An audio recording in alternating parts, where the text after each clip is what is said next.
Las beatificaciones no son infalibles.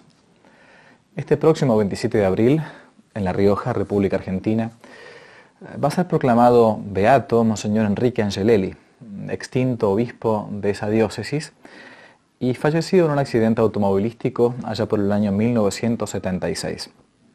Para quienes no lo conozcan demasiado, Monseñor Angelelli fue un sacerdote y obispo argentino que durante la década de los 70 del siglo pasado, y seguramente con la mejor de las intenciones, como tanta otra gente, pensó que la Iglesia debía plegarse al movimiento socialista y marxista, pues, al parecer, era esa la dirección que iba tomando el mundo después de la Segunda Guerra Mundial.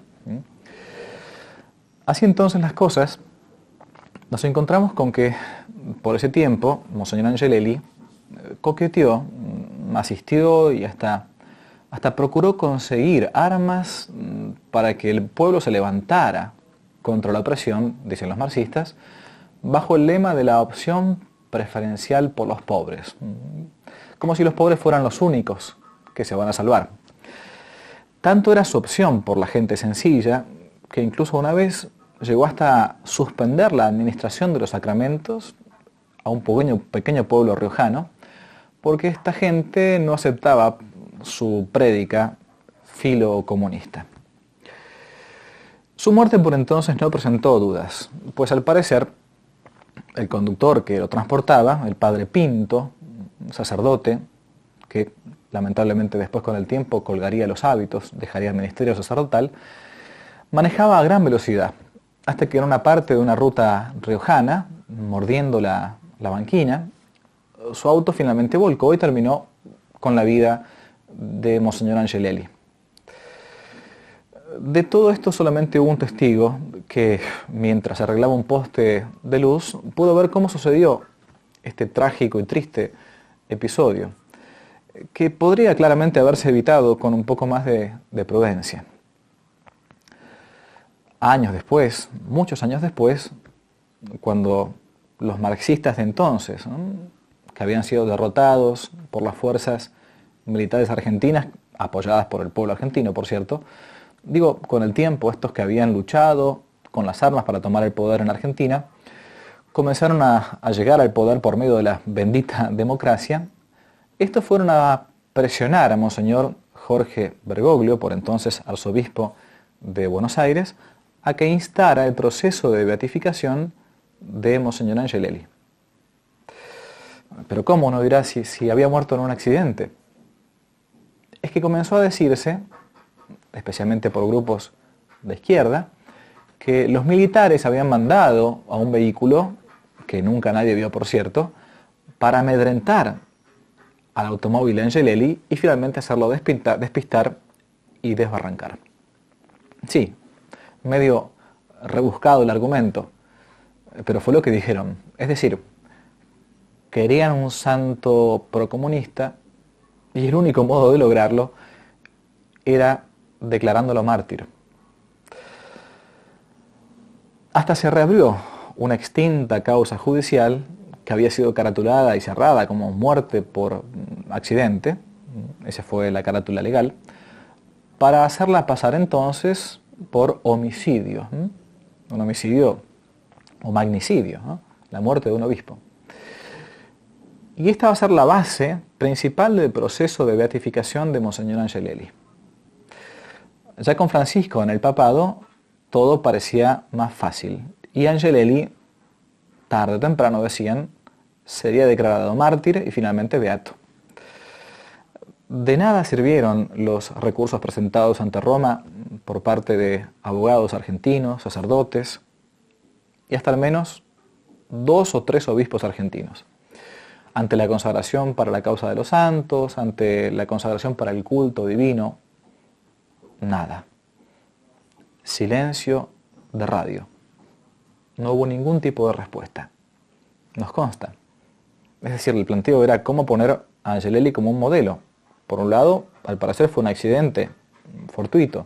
Por otro lado, su posición filomarxista hacía un poco dudoso que se pusiera como modelo a un beato de este tipo. Lo cierto es que Angelelli ni murió en un atentado, ni tampoco murió por obra de la fe, murió por una impericia automovilística. Pero aún así, llegado el caso de que realmente hubiese sido un accidente provocado, un atentado, la pregunta que cabe hacerse es, ¿era realmente prudente declararlo mártir cuando son varios los que se han declarado en contra de este acto político de la Iglesia? Porque las beatificaciones son actos políticos de la polis, de la gran polis eclesial. ¿No es acaso esto un modo más de abrir una grieta que hoy todavía divide la Iglesia? ¿No es acaso función de los pastores apacentar a la grey más que dividirla o hostigarla? Por ejemplo, ¿qué pasaría si mañana alguien quisiese reabrir el proceso de un personaje controversial, como por ejemplo el gran José Antonio Primo de Rivera? En fin. Además, al beatificar a Monseñor Angelelli, no se estaría poniendo como modelo a alguien que no solo interpretó mal los aires conciliares de por entonces, sino que hasta buscó positivamente armar al pueblo para levantarse contra las autoridades constituidas. ¿No era mejor dejar pasar el tiempo y analizar todo esto con mayor tranquilidad y con mayor objetividad? Pues sí, creemos que sí. La decisión más prudente quizás hubiese sido dejar la cosa para más adelante, dejar que la cosa decantase y enfriase. Más adelante, quizás, dicen algunos, hasta el juicio final. Ahora, ¿por qué no se ha hecho? ¿Por qué se ha insistido con el tema? Algunos, no sin malicia, dicen que lo que se ha querido hacer con este tema es justamente eso, dividir las aguas, separar los tantos, es decir, armar una iglesia más inclusiva donde todos, desde Angelelli al Che Guevara, desde Camilo Torres hasta Madonna, todos tengan un lugar. Y que quienes no quieran amoldarse a estos nuevos aires eclesiales, pues entonces que se vayan por levantiscos, por desobedientes, por conservadores, por fachos o por fachas, como dicen en España, ¿no? ¿Qué pensar entonces? Aunque sepamos que es verdad que las beatificaciones no son infalibles, ¿no? ¿Qué decir ante esto?